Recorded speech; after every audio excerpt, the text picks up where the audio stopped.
strategist Jonathan Tassini. Kirsten, what do you make of this phone call? Well, I think the biggest question is whether it was an accident or whether it was something that he did intentionally. Now, he has tweeted out that he received a phone call, and it was a phone call to congratulate him, and he took the phone call.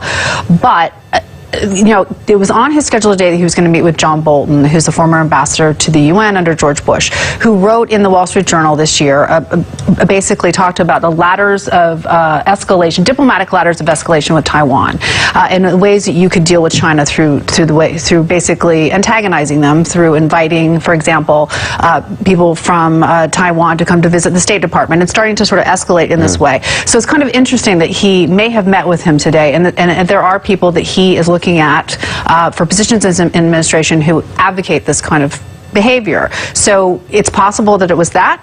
It's also possible that he just received the phone call and he didn't know he wasn't supposed to take it, though I find that highly unlikely. Jeff, I mean, is it a concern to you? I mean, there have been questions raised about how much Donald Trump is receiving intelligence briefings, and probably more to the point on in this issue, communicating with the State Department, actually getting readouts from the State Department, or consulting with them before a call like this. No, it's not a concern. I'm sure he's consulting with somebody there in his intelligence, group there that's surrounding him, General Flynn, etc. But Anderson, I would point out that four presidents of the United States that I can think of right off the bat, Franklin Roosevelt, Nixon, Reagan, and Obama, have taken office and then changed major American foreign policy with different countries. Franklin Roosevelt recognized the Soviet Union the first time in its existence after 16 years of policy by four presidents, including one Democrat and three Republicans. Richard Nixon famously opened the door to China, stunned the world. Not in one moment. So reversed decades. But Jeff, nobody did it as president-elect. This is ridiculous. Ronald Reagan did the same in his very first press conference with in terms of the Soviet Union. But and Jeffrey, of course, President Obama has just reversed policy. Don't you think he discussed it with somebody first and maybe like met and heard? You know, we're talking about 40 years of diplomacy, bipartisan, with Republican and Democrats. And normally what you would do is maybe have some meetings and talk to people and think this through, not just do a phone call. Are you suggesting? How do you know he hasn't? Well, Jeff, the latest reporting, I mean, officials from the State Department said that they've not been in touch with anyone from the transition regarding President-elect Trump for any of his phone calls. For any of his phone calls. I understand that, but my point is... But does that... why doesn't... I guess my question is, why doesn't that concern you? What? I'm sorry? Why doesn't that concern you? I mean, presidents, there is a State Department for a reason. You can argue whether or not, they have a perfect track record. That's a good point. That's a good point. And let me point out to you that when Richard Nixon did his opening with China, he didn't talk to the State Department. I believe he even kept his own Secretary of State out of it. He dealt with Henry Kissinger, who was his General Flynn of the day, his own private national security advisor.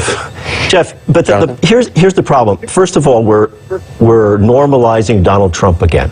And if you looked back at the debates and throughout the campaign, it was very clear Donald Trump had no idea about diplomacy. He had no idea how to talk about the world. By the way, the reporting is that Mike Pence has been consulting with the State Department for some of his... Well, that's fine. He's the vice president-elect. You would think... This is the problem, I think, long-term, is Donald Trump doesn't know diplomacy. He doesn't understand the world. And this kind of phone call is sort of mind-boggling, because anybody that had a smidgen of... the two of us, if we were president-elect, we would know that there is a long-term one China policy. We would not accept this kind of call. But so what? Hold on, Jeff.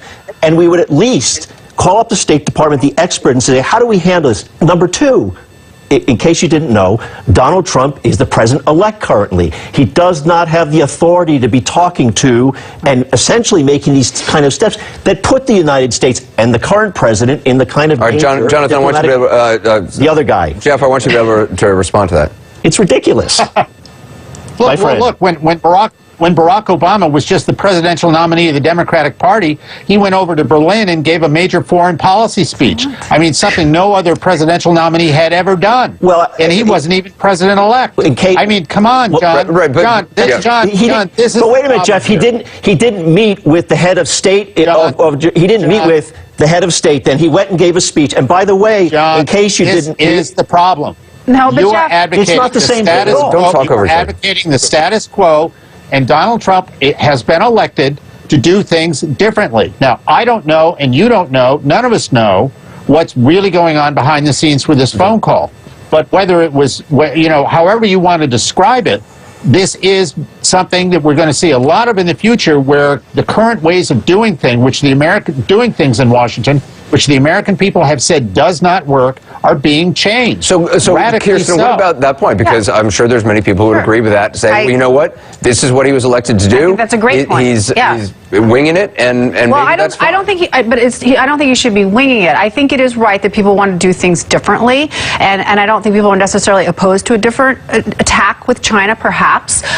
What the issue here is, like I said, what we really need is more information. We need to know what went into the thinking behind this, and it does seem that he just responded to an incoming phone call, which doesn't seem like a strategy. And there's a reason, Jeffrey, you were saying, so what? I mean, so what? Well, there's a reason the United States sided with China, right? I mean, it's one of the biggest markets in the entire world. We do business with them. And with no, but listen, with China and Taiwan, it's an either or. You either are doing business with China or you're doing business with Taiwan. China is not going to say, you just go do things with Taiwan and continue to have a relationship with us. That's just not the way it's going to work. And they very likely will retaliate. Diplomacy does have some arcane rules. I agree that some of those are uncomfortable, Jeff, but any normal diplomat, any person running for elective office in the United States Senate understands these rules, and you can't just come in like a bull in a china shop and upset these things. It does take time. It does take some thought and process and talking to people. And this is the problem. The last point I'll make is, this is the problem we have to face with Donald Trump. He's unprepared. He does not understand the world. And we have a man walking to the Oval Office that will tweet, will pick up phone calls, and not go through those kind of processes that can result in a shift, but should do so in a very thoughtful way. Yeah. Jeffrey, I want you to John, we've done it your way, and the government is in a mess. That's all I can say. The very first thing that Ronald Reagan did, and actually there was some accident to it, for decades, the Soviet ambassador had been the only one of 150 ambassadors to get a private entrance into the State Department to go directly in an private elevator to the Secretary of State's office. When Ronald Reagan became president, he drove into that private garage and was turned away and made to go through the public entrance. The message sent, things are changing. Whether this is intentional or not, things are changing. Message delivered. Like I said, I think it's right to, as the president, to set the policy for the United States. It's just that the United States isn't his toy. This is bipartisan policy through to Republican and Democrats, and I think that he needs to maybe spend some time and understand that. All right, let's leave the conversation there. Jonathan, thanks so much. Kirsten as well. Jeffrey Lord, have a great weekend. This week, the Ohio State campus was shaken by violence. The FBI said the 18-year-old would-be terrorist may have been radicalized by either Al-Qaeda or ISIS. Up next, another story from an American college.